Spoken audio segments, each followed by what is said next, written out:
Trading room, one of the hearts of the financial industry. Good old times. Nowadays, everyone is talking about ESG. But why is it so important for the financial industry to take care on that topic? So, hi, schön, dass Freitag. Nice to meet you.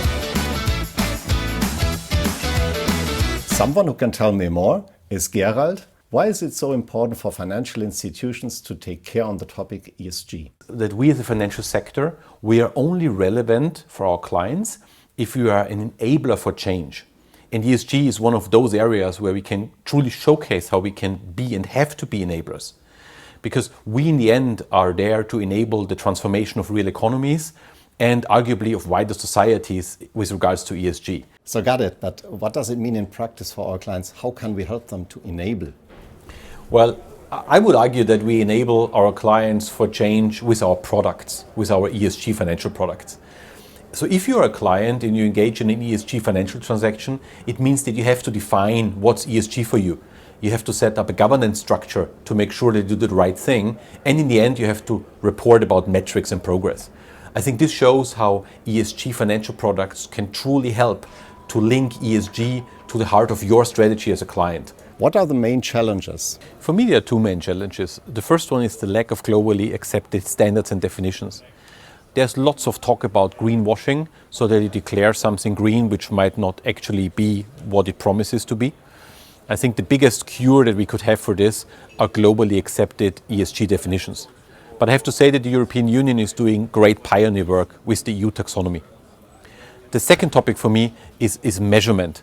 I'm a CFO, so I'm always interested in how we can actually performance manage progress. And for that, we need to have clear metrics or KPIs on how we actually can showcase the world that we succeed on our transformation. For us at Deutsche Bank, for example, we have our sustainable finance volumes, where we show quite granularly to the outside world which business we are doing.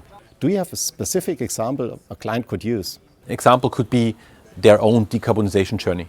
So a client could publish what's their carbon emissions that they affect with their business activity and how they would like to reduce carbon emissions over time. That would be a very specific example a client could talk to the public about.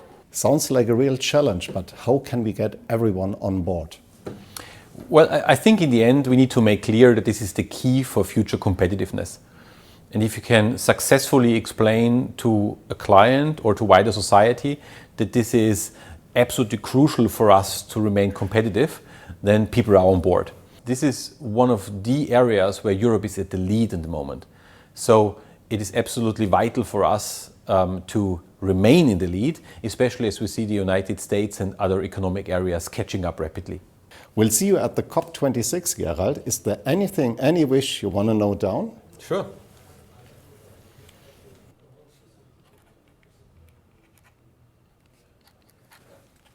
It's focused on biodiversity.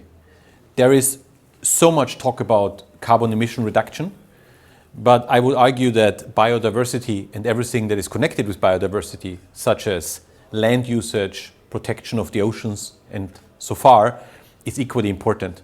So if I would have one wish free, it would be that we manage to raise the attention to the topic of biodiversity in addition to carbon reduction. What's your idea? How can we measure sustainability? Or do you already have a best practice for me? Send it in the comments.